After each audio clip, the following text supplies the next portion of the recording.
So today is the 17th of May. And so today we are celebrating this important day in our lives, International Day Against Homophobia, Transphobia, and Biphobia.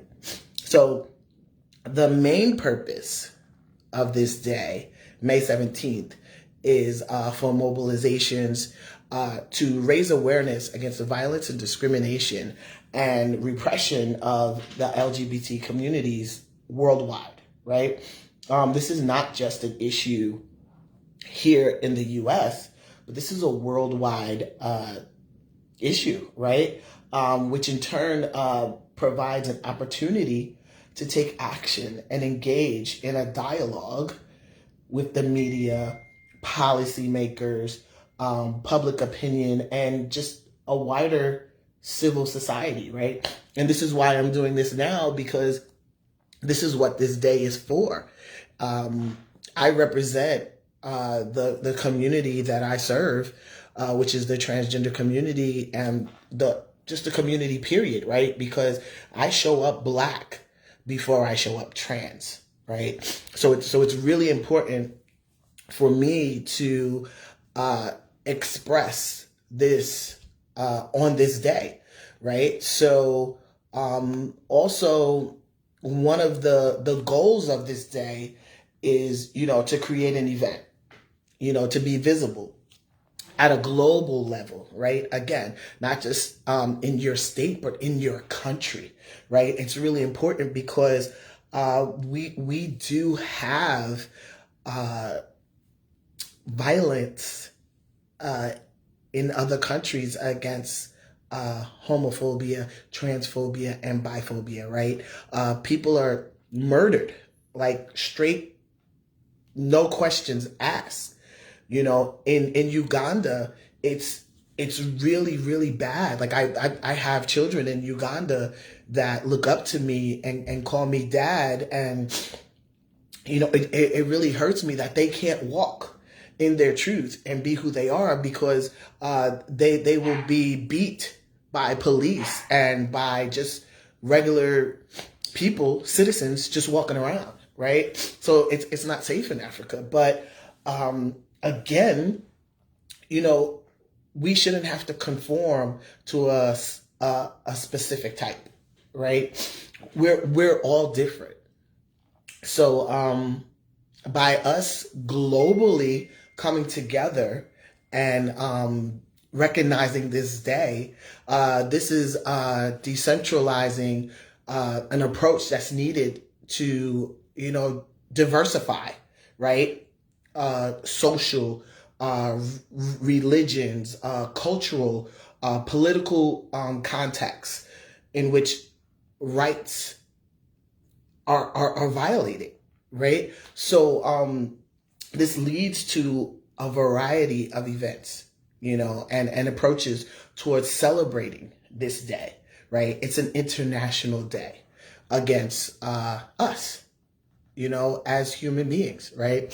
So despite, these three issues, right, that I mentioned, this is a celebratory day, right? And it's widely regarded as an initiative that is working to advance our rights as people, right?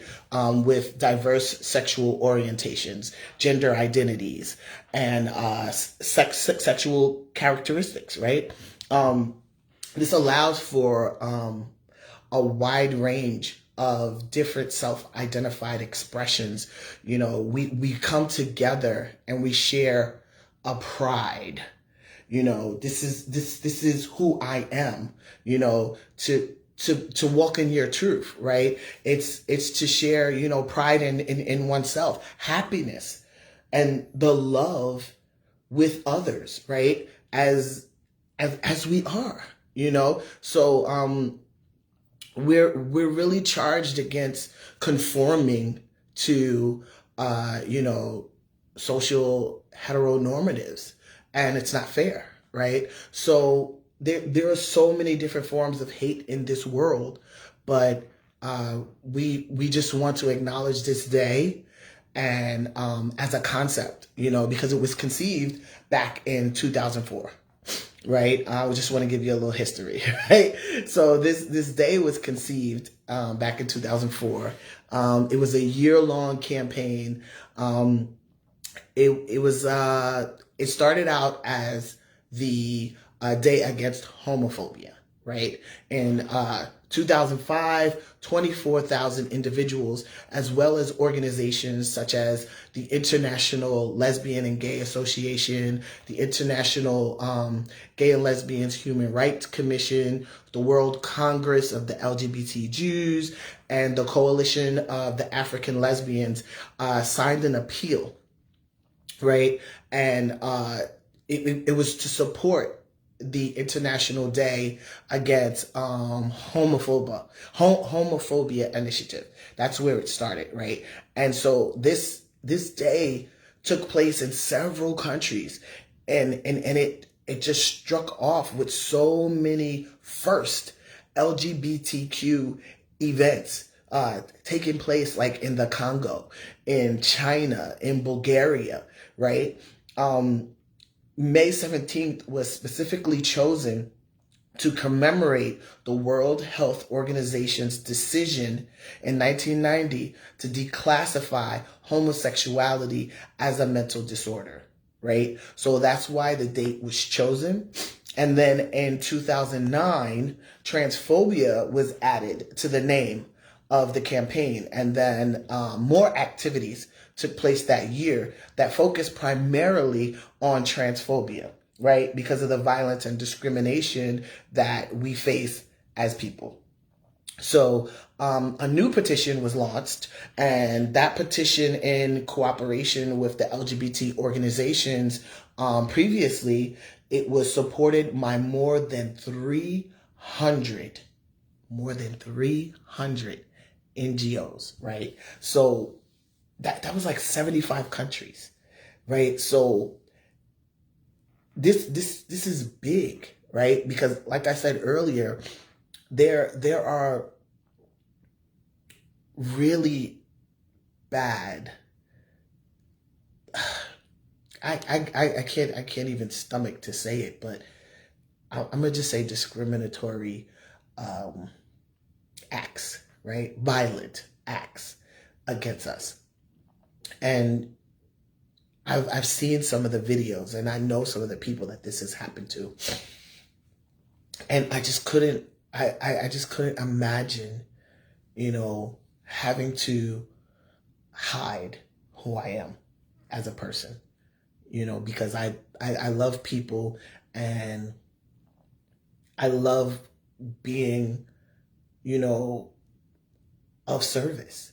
So not being able to love on someone and hug someone because of who they are, and just to give support, that alone would just tear me apart, right? So also there were like 3 Nobel Prize winners that signed on to this, and France became the first country in the world to officially remove transgender issues from its list of mental illnesses. So that's a big win, right?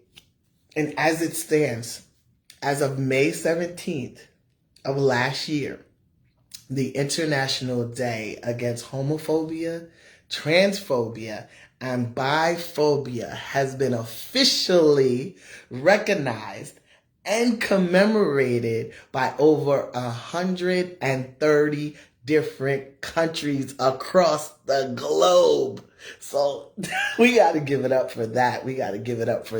But there's still a lot of work to be done. But I just wanted to share that with you. And, if you didn't know, now, we can just be here together and share this information, because it's really important that you share this information. Hey, Jess, how are you? Thank you for being here. Thank you so much. So yeah, I just wanted to share this information for those of you that didn't know. Now you know, right? So everyone go out there, just let everybody know that what today is, and just love your neighbor, right? And treat people how you want to be treated, because you never know someone's having a bad day or not, right? So that's it for the day. You know, happy International Day against homophobia, transphobia, and biphobia. Everyone have a blessed day.